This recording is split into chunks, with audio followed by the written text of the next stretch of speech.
Hello, everyone. Thank you very much for joining our next virtual summit 2021 and our exciting session with Jens CIO, Chief Information Officer, Zurich Germany, and Nikolaus Schmidt, Managing Director, Accenture Strategy and Consulting. My name is Janzen. I have worked for Zurich Germany for 7 years now, and I'm project manager within the distribution and partnership department. And together with Guillermo, I'm the external connection co-lead of Next.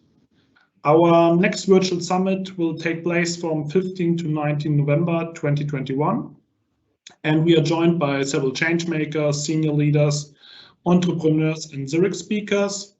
And we would like to bring our participants together to share insights, to support intergenerational dialogue, and we would like to inspire you to take actions wherever you are to solve your challenges and to enable you to drive changes.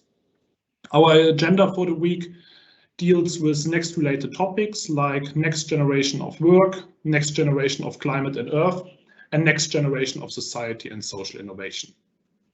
Before we begin our session with Jens and Nikolaus, I would like to start with a short introduction. What's the purpose of Next? Next is a grassroots movement within Zurich promoting intergenerational dialogue. In brief, the shape of workforce is changing. By 2025, 75% of global workforce will be millennials. With Next, we give a voice to newer generations to future-proof our company globally and to shape our legacy. At Next, we have 3 strategic pillars: Next Voice, Next Connection, and Social Innovation. Especially our first pillar ensures that our next gen have a voice in key business decisions and have a seat at the table in existing leadership forums across the company.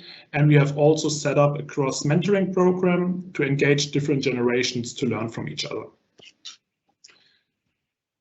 To achieve our objective and to enable the next gen community to be part of our company's future, our content today is very important because our session today deals with the skills for your future success.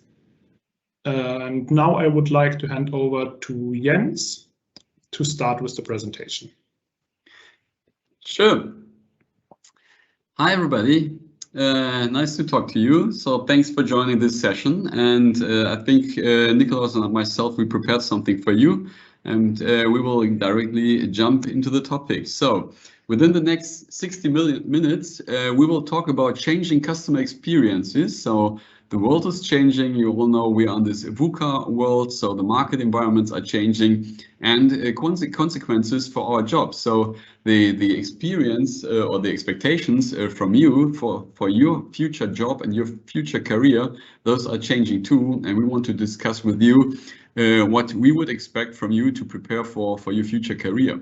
So what are future career paths? So is it still the classical path that you just educate for your first job and then you will retire in this first job? Probably this model changed over the time. So you will start to learn for job A and probably you will finally close your career in 60 years with job Z, and there will be a very interesting, challenging journey on the way there. And we will discuss a little bit about this. So what are future skills? So what is key for your personal career? What is key? What are the topics where we want to encourage you to really take a focus on and to improve your skills and to really ensure that you are good prepared for your future?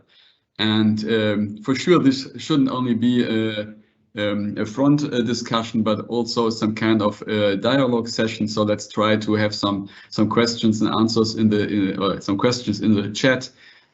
Please write your questions during the presentation, and Nikolaus and myself, we will try to answer them as good as we can. So who are we? Nikolaus is going to explain a little bit more about himself. Nikolaus is somebody I know since a couple of years. He was a PhD student at University of Cologne when we first met. And then he joined the AXA IT family, where I was in the past. We had a couple of very good years together, working side on side, accelerating the IT of the AXA. So since January this year, I'm CIO of Zurich Germany. And since this year, Nikolaus is Managing Director of Accenture. responsible for the cloud and technology area and acceleration of Accenture, helping insurance customer like Zurich to accelerate their journey into the cloud. So from a working relationship, some kind of friendship, and thanks, Nikolaus, that you took the time to join this session today. Thanks. Thanks, Jens. So, okay, then let me briefly also, introduce myself. So I think the majority of the topics Jens already said. So hi, everyone. It's a pleasure being with you here for the next hour. It's as the session is a lot about the skills you need in the future and also career planning, so on and so forth, which is not that uninteresting when you're a young professional and a potential leader in the future, so on and so forth, and part of Next. Well, same from my side. So when you look at my career, I did a lot of stuff over the last, I don't know, 10, 15, 20 years. So I started with studying information systems at the University of Cologne, same as Jens, actually.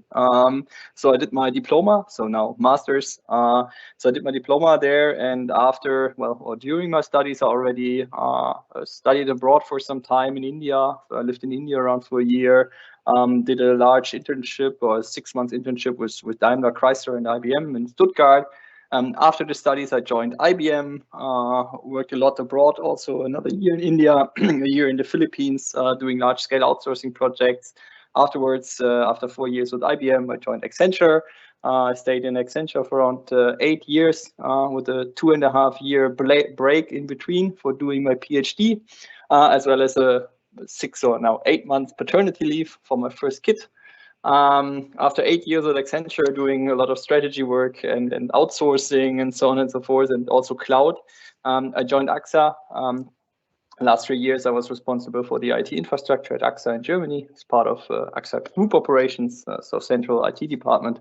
And I rejoined Accenture in September as a managing director, being responsible for cloud strategy and advisory business in Germany, Austria, Switzerland. And as you see, it's not like you can really plan this, because I neither planned any of my changes or whatever I did. And I think that's very interesting. And also what kind of skills you require is going to be different for each and every job you do. And that's very interesting. So it's a lot about lifelong learning, so on and so forth. And now I'll hand over back to Jens, because I think Jens will also introduce himself.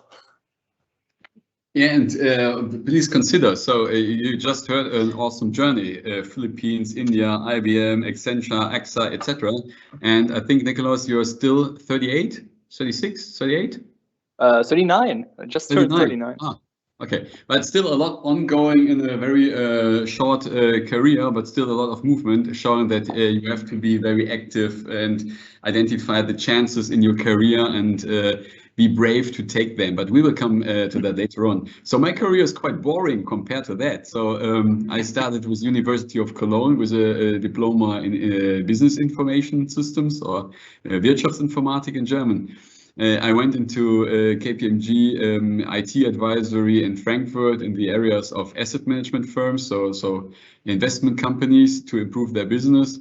And afterwards, I already started within insurance business within AXA, having several roles within AXA. So from assistant to the CIO towards department head, and so classical internal career. And since January this year, I'm now doing now a fast education track within Zurich on the CIO job to really understand this role. And this is quite a lot of portfolio management. So you have to manage systems, you have to manage people, you have to manage money, you have to manage stakeholders, etc. And each time you find out that you only manage one of them, you get an issue. So really you need to do portfolio managing to ensure that you have everything on board. But we're not here to talk about us today. We're talking about you and what's our perspective on the demand for your future career and your future skills. So let's directly jump into it.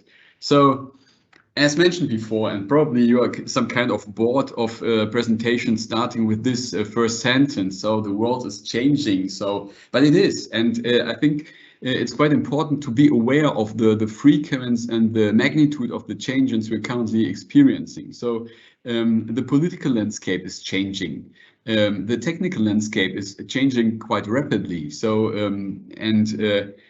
you really need to understand what's the impact in the real world is from the technology we are seeing. So what's the impact of autonomous driving? What's the impact of machine learning, etc.? There will be huge impacts on our day-to-day life. Something we can't consider today, but some things we already see. So you already see your Alexa at home, you already see your personal assistants, etc. And you always also see the first e-health mechanisms changing a very classical medicine career and environment. So there's quite a lot ongoing, and I think this is true also from the customer expectation side. So me personally, I'm totally bored by doing shoppings. So I don't like to drive into a town and buy some pencils for my kids in shop A and go to shop B to buy shoes for my kids and go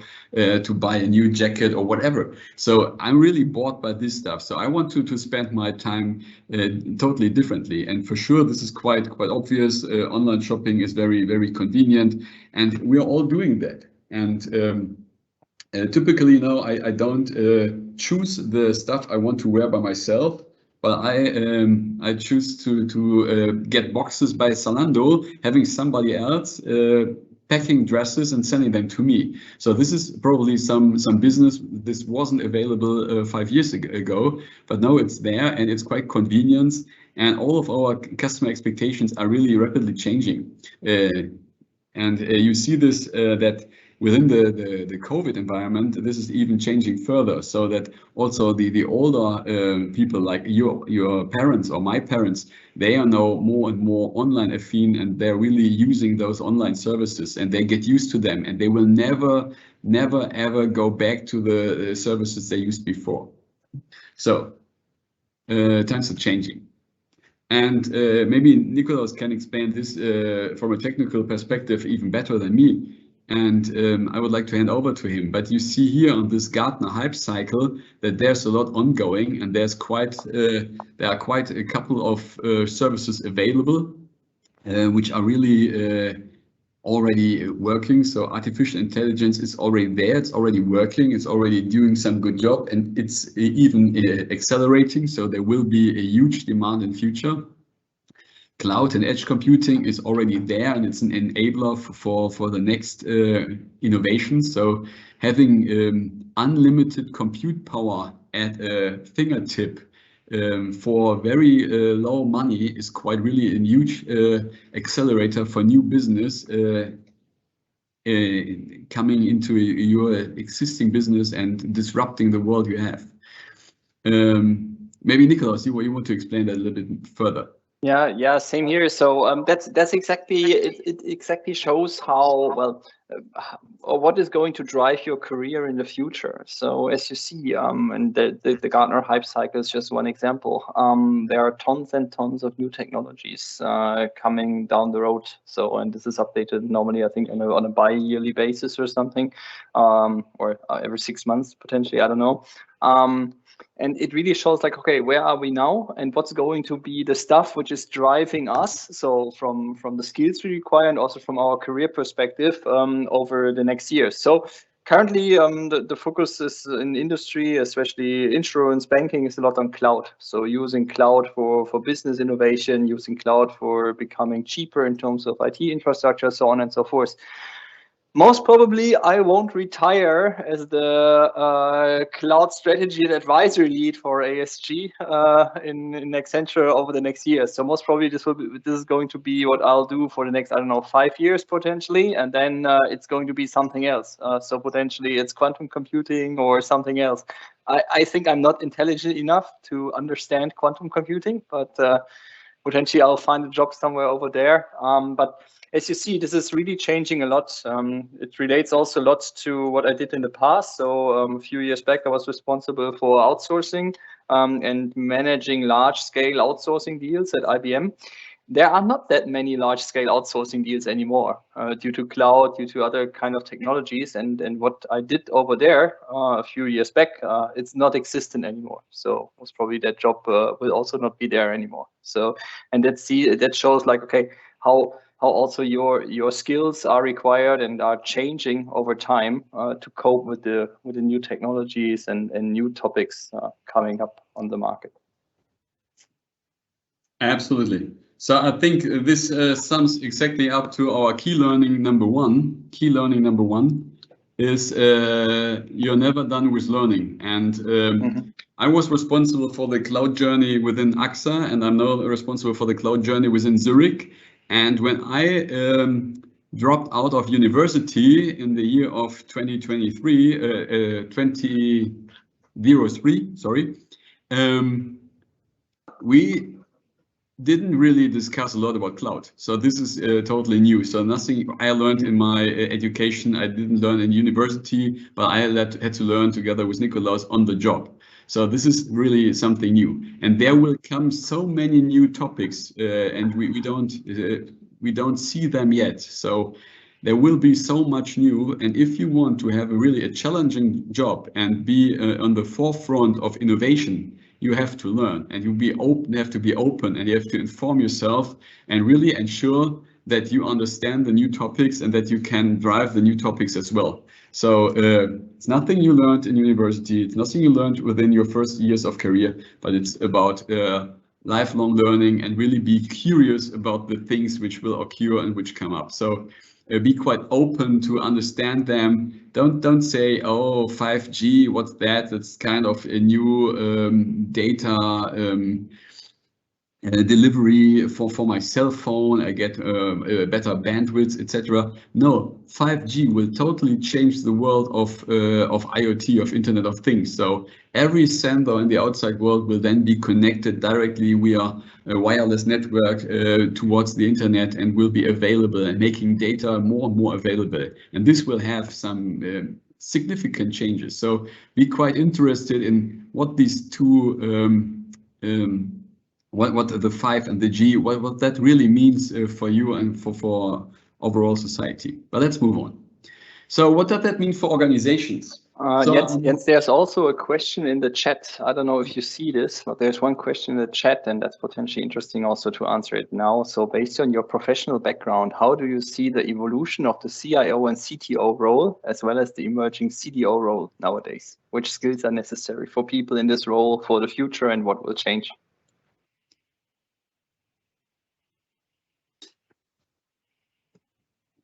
Oh, very good. So from my perspective, I think the first one is it's quite a lot about change management. So both Nikolaus and myself, we started with business computing, so more with the technical side. But at the end of the day, the technical side is something you can learn, something you can develop, something you can get consultants, help, etc. But at the end of the day, it's all about coping with your organization. So my role is to really ensure the future readiness of the whole Zurich Germany. So this is my duty.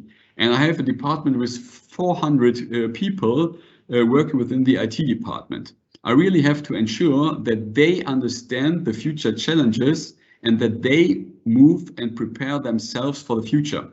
Meaning they have to change their job profiles, they have to learn something new, they have to reinvent themselves, they have to reinvent the topics they are doing. So I really see the CIO and the CTO role some kind of as change agents to really enable the organization to use and extract the benefits from the new technologies. So in my next life, I probably will learn psychologist and not do the tech stuff. Yeah, I just posted a LinkedIn post. I posted around, I don't know, last week or something, because I said rest in peace central IT in general. So it's a very interesting question from you guys. So how is that role really evolving? And from my perspective, especially with cloud, low code, a lot of other technical stuff, the role of the central IT will be completely different in the future, because it will be a lot related to enablement and making sure that the DevOps teams or the tribes, however you want to call them in the future, can work as independent from central IT as possible. So no one needs to wait for central IT. So there are no database engineers anymore. You have to wait for when you have to reconfigure your database, so on and so forth. So that's going to be gone in the future. And this also changes a lot how the CIO needs to drive their own organization. So it's a lot more about enablement of the future tribes instead of operating central IT, because that's going to be done in the future. And I think that's something we all need to learn, and also you guys need to learn when looking into the CIO, CDO, or CTO role in the future.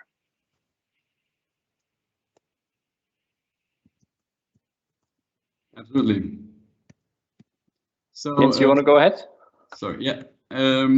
So on the next slide, I want to show you how this is now leading to changes within the organizations. So on the lower side, you see the classical organization hierarchy. You see this within the mafia, you see this within the Catholic Church, you see this within companies like Zurich, Daimler, or whatever. So very classical hierarchy. You have the CEO on the top and the whole organization there.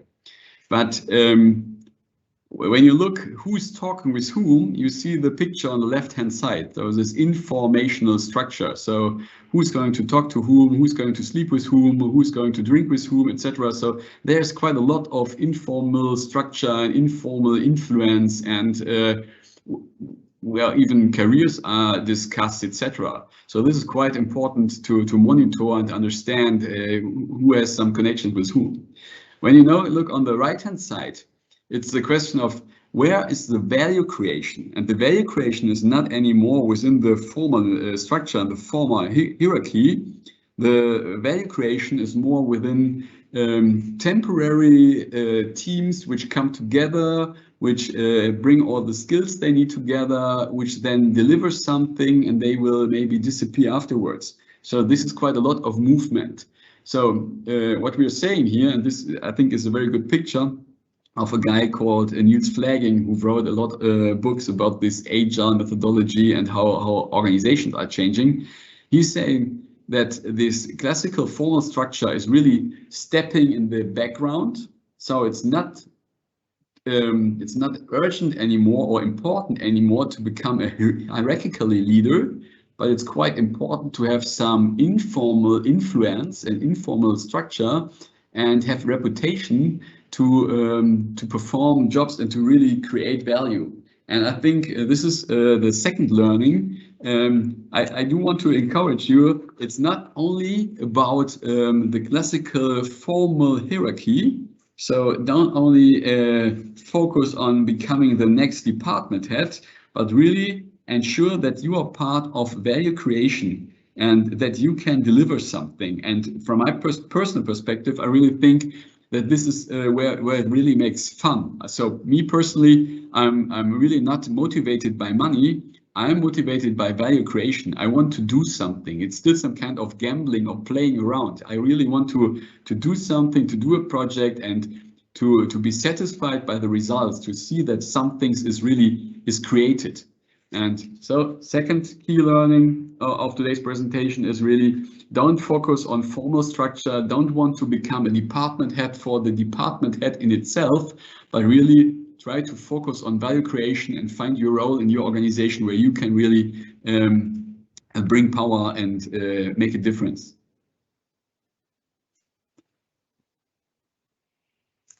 And on the next slide, we show something to you which maybe you have already heard. If not, it's quite easy to explain that to you. So there's a changing understanding of motivation and a changing understanding of how companies treat their employees. So in the past there was this theory X. So it's quite easy to understand. So in the theory X, it's thought of that employees dislike and avoid work. So nobody wants to do hard work. So hard work is something everybody wants to dislike and to avoid, and everybody wants to have an easy and calm life. And therefore, management needs control, and management needs to really ensure that they have incentive, that they observe when you try to avoid work, and that they can incentivize you and motivate you to do work. So really not the best human picture maybe, but this was quite true within the traditional industry of car companies within the 70s maybe.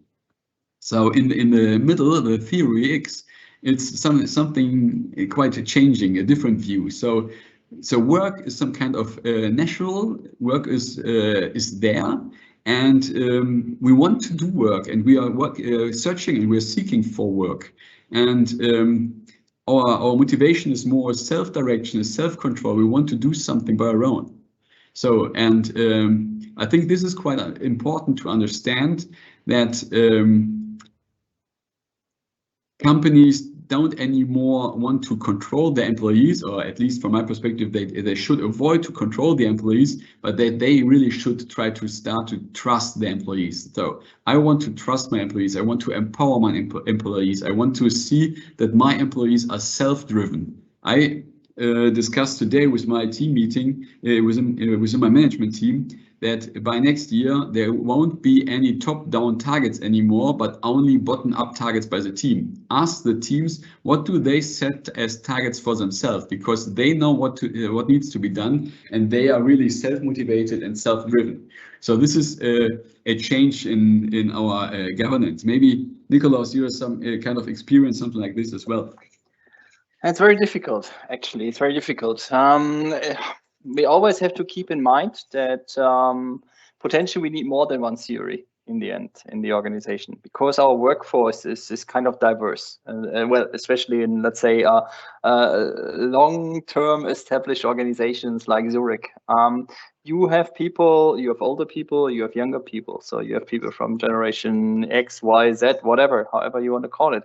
And you have to motivate people in various ways. So I see this also with Accenture, but okay, honestly, our workforce is a bit younger, in most of the cases.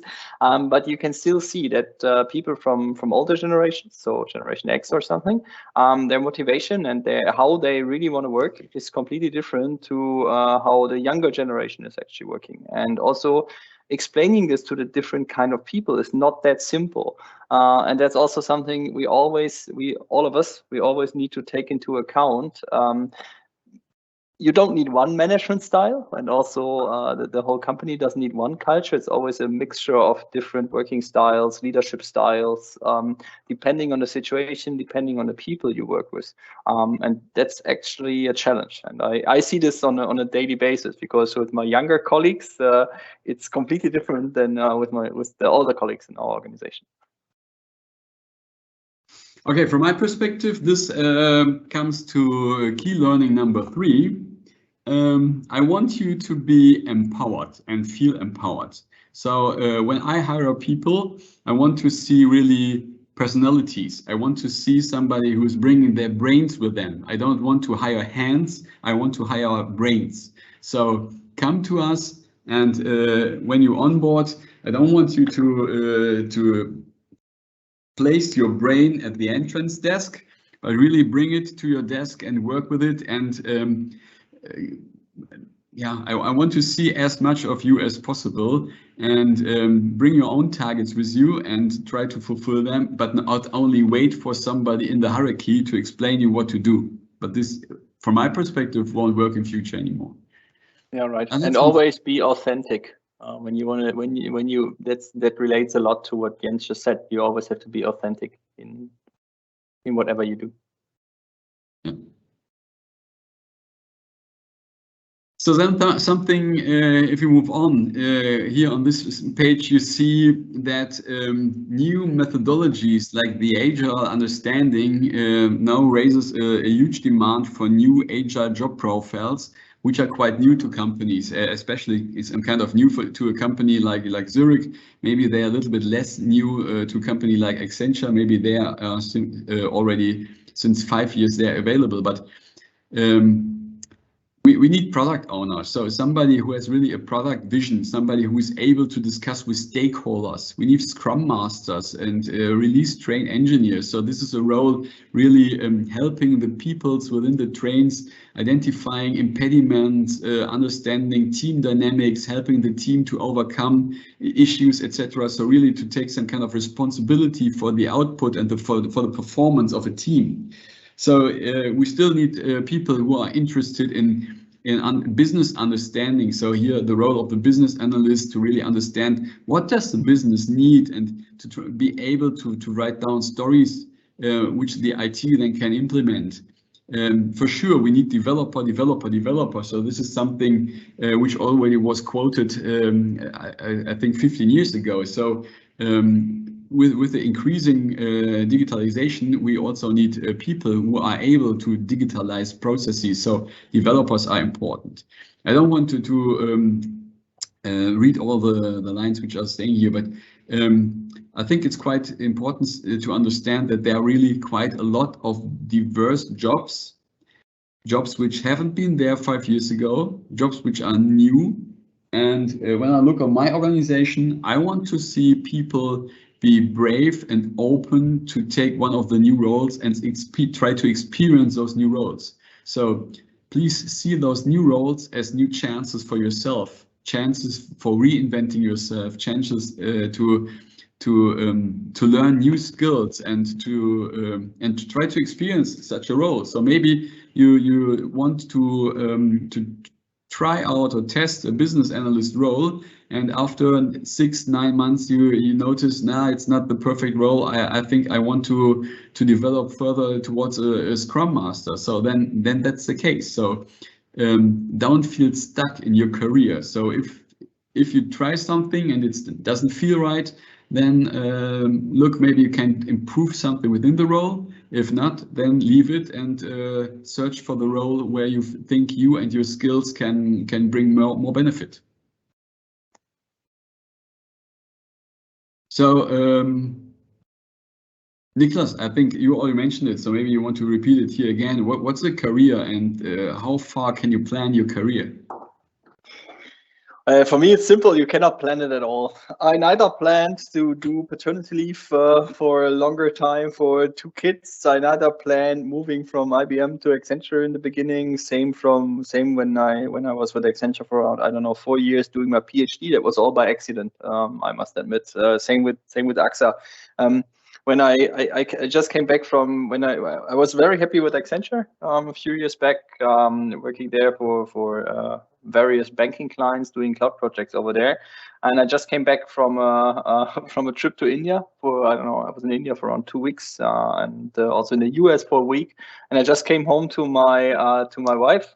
It was, I don't know, a Sunday evening or something, and I said like, okay, I'm actually a bit fed up with this international traveling. And Monday morning, a headhunter called me for a cloud and infrastructure lead position at AXA. And I live in Cologne, so I said, oh, that's going to be very interesting.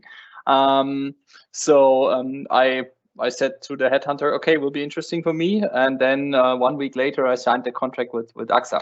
And then I was also very happy with AXA over the last 3 years, and that was nearly the same situation. In January this year, my former boss at Accenture called me, Nico, your successor in your past job is leaving the company. Are you interested in coming back? And I said like, well, honestly, not really.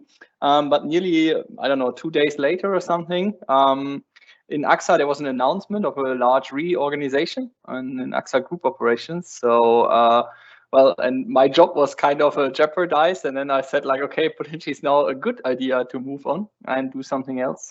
So this is why I moved back to Accenture, and nothing of that was planned actually. So be well prepared. I think that's fine. Be well prepared, be brave to take chances, and then you see where you're going over the next years. I don't know, Jens, if you have any further ideas on that one.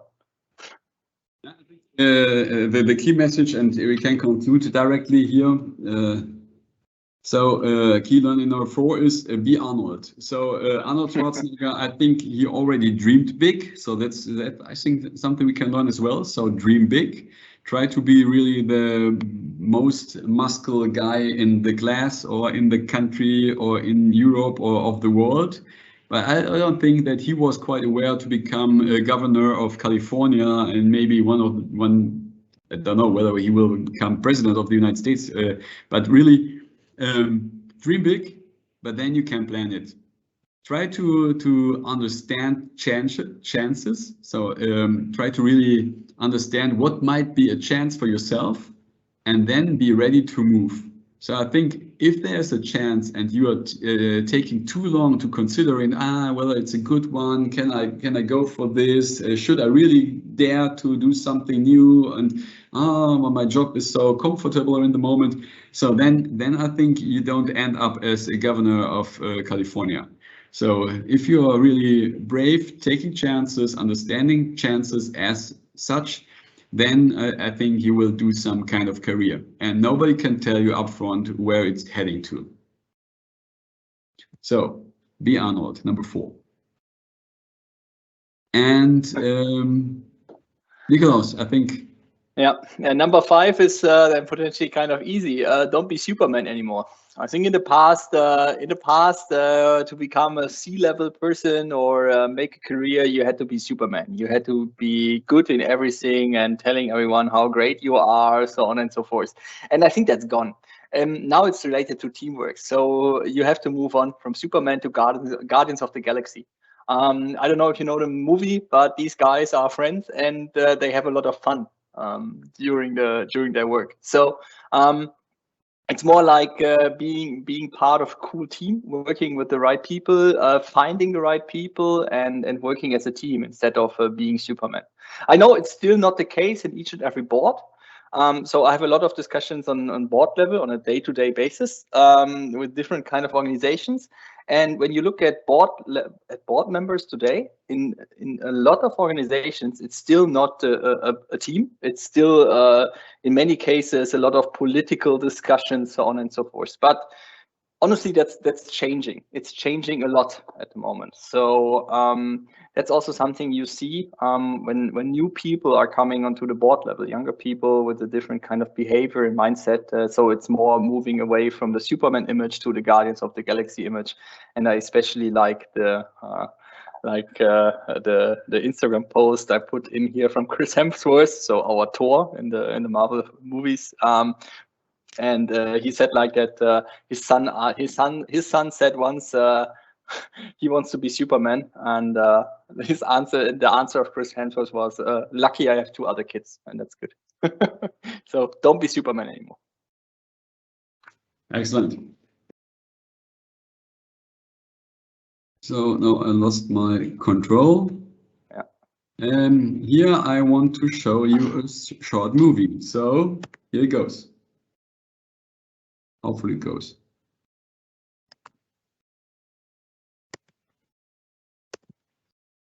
Work.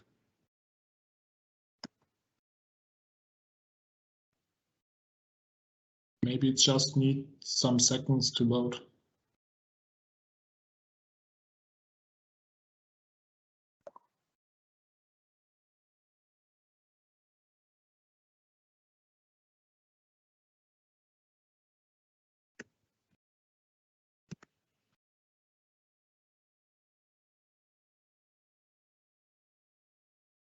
There.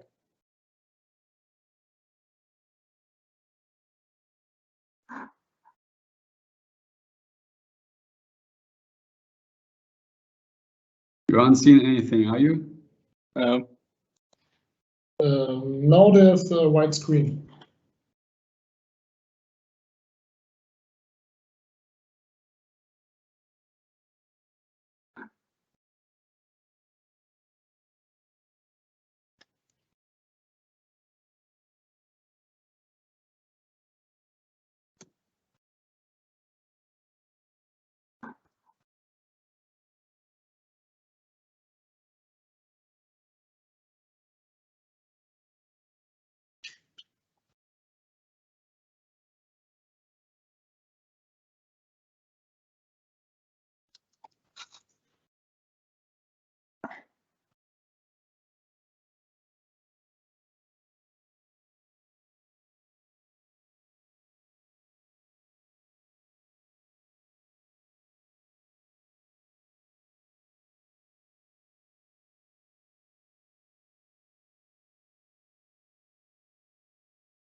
Jens, you are mute now.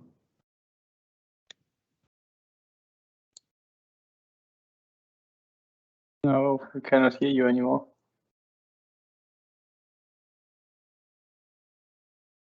Okay, apologies. So No, unfortunately, it's not working the way I wanted it to be. So I wanted to show you a video which is called, and we will post the link of the video afterwards into the chat, so you can look it afterwards. And it's really fun to watch, and it's only 3 minutes, so quite worth taking the time. So what you see in the video is a guy dancing, and the video is named "Leadership Lessons by a Dancing Guy." And you see somebody totally drunk on some kind of festival or whatever it is, and dancing on its own, ridiculously dancing. And it shows something that leaders maybe sometimes have to step out of the crowd and do something ridiculous. But it's not about the leader in this video. It's not about the first ridiculous dancing guy. It's about the second follower. So what's quite interesting is that if you want to create some kind of movement, it's quite of importance that somebody starts dancing first. But then it's quite the same importance is that there is a first, second, and third follower who are joining the first one. And this is quite important because in this video you see the first one ridiculously, totally drunk dancing. Now the next one starts dancing, totally ridiculously copying the moves of the first one, and it's quite funny to see those two guys moving and dancing. But they have some kind of fun. And now the third one is joining. So it's not one lone nut anymore. It's about two guys dancing, and they seem to have fun. And now it's fearless for the fourth, the fifth, the sixth, and the 100s to join in. And at the end of this video, and it's only taking less than 3 minutes, or roughly about 3 minutes, you see a huge crowd dancing and having fun. And this is how movement is created.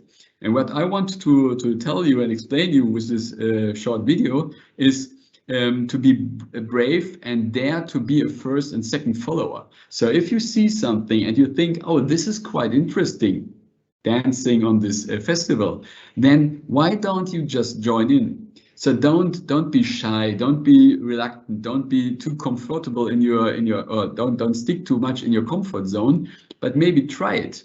And you will be part of some kind of movement or become part of some kind of movement. And this is my key takeaway number, what is it, 6 already, that really start to be brave and start to reinvent yourself. So be motivated, have some kind of self-esteem, regularly leave your comfort zone, and you will benefit from it. Maybe you are scared at the beginning, but afterwards, I think I can promise you even, at the end of the day, I think you will be proud that you did it and that you really appreciate the benefits you learned of your situation and of being brave.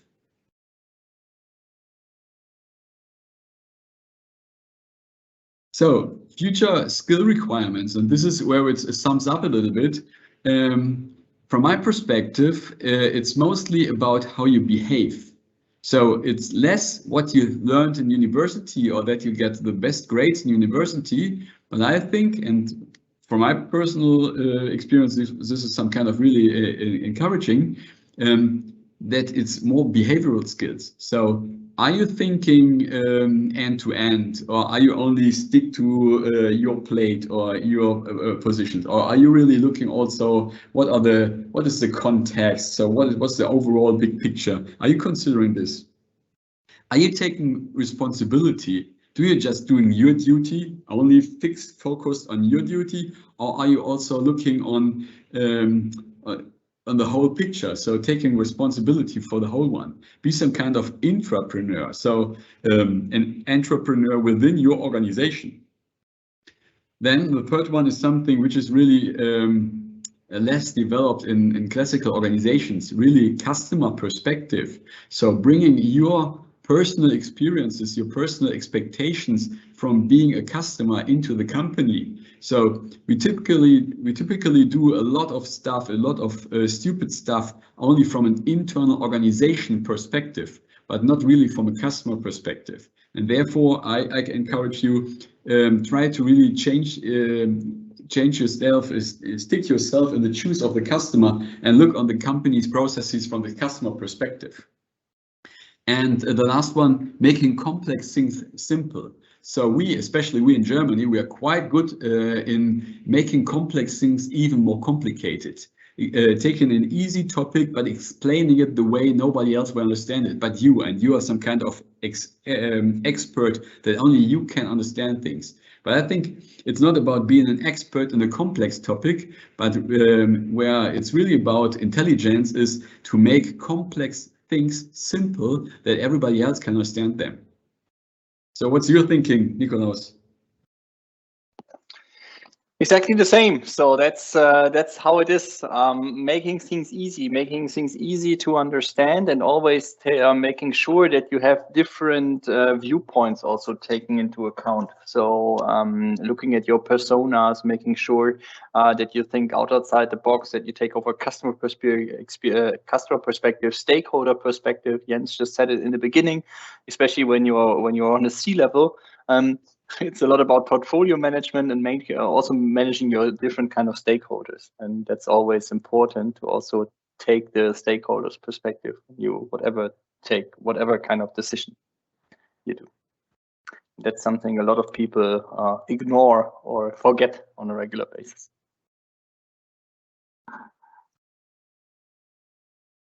So, and here's, I think, our last slide, when I'm right, yes. So this is trying to summarize it up. So I get to my post-its here.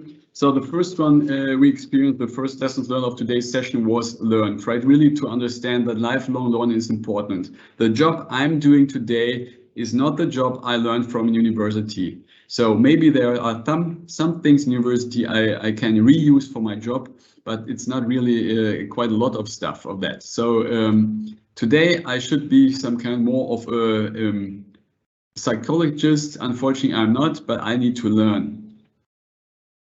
The second was, don't focus on hierarchy.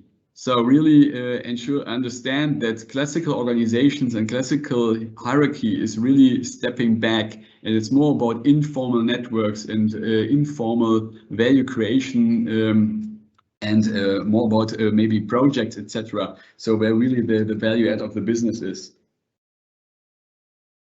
Trust yourself and be yourself, and understand that companies are searching for empowered people with some kind of self-esteem. So this is our lessons learned number 3. Understand that empowerment is a key. Be Arnold. So think big, totally makes sense, but don't plan your career. Maybe you start in Austria as a small guy in a gym. Maybe you will end up as governor of California. We don't know yet, but for sure you can plan for it. Number 5 was, yes, be Arnold, but don't be Superman. So teamwork counts. It's not the Superman, which makes the difference, but it's really your ability to play within teams. So this is quite important. So unfortunately, I didn't manage to write the rest cards in between, but these are the key takeaways, and I think we summarized them here on the slide as well. Nikolaus, I would like to hand over to you again. Yeah, that's it. So I think we're done. I think the summary from Jens is exactly right. So be brave, be Arnie. I think that's a very good statement, and then see whatever is coming out of it. So you cannot plan it. So as long as you have fun, as long as you work together with the right people and you enjoy working on a day-to-day basis, everything is going to be fine. And I think that's always something you have to keep in mind. Okay. We have one more question. Yes, there's a new question in the chat. I can read it out for you. Thanks for the great insights. To follow up on the previous question, how do you or your colleagues need to adapt to the emerging technology ecosystems in your company or client company to fully benefit from new business technology? What new future skills are required for an IT executive, CIO, and what are success factors for them within an IT role organization? So I'll hand over to the CIO then. Okay, and it's A difficult question. So to be quite honest, I'm trying to experience and to understand that by myself right now in the moment. So what is required for myself and which skills am I lacking and what kind of behaviors do I need to strengthen to solve those solutions. So I think it's really the stakeholder management is quite important. So I'm part in an organization. The organization is existing, the organization has traditions, the organization has behaviors, etc. You need to understand those behaviors and those dynamics of the organization. You really need to some kind of sense the organization, and then you need the ability to build networks and to get some kind of trust in your person and to know who are the persons you can talk to and you can trust. To really have some kind of influence within the organization, but also have the networks to perform some changes.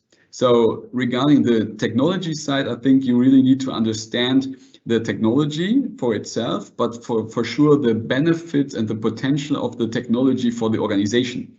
So for some examples are business process management. So what's the benefit of some technology named Camunda, which is an orchestration for workflows within your company? I think there's a huge potential. You need to understand this potential, that this engine, that this technology is able to really drive a lot of digitalization within the internal processes. So the question is how to adopt this and how to implement this within the company and how to ensure that the rest of the company is not rejecting the technology, but is really adopting on the technology and using it. And this is when benefit occurs, and this is true for cloud computing. So the organization must understand what's cloud computing, what the benefit of cloud computing, what are future benefits that we can take. Is it just something to improve costs within the IT? No, it's not.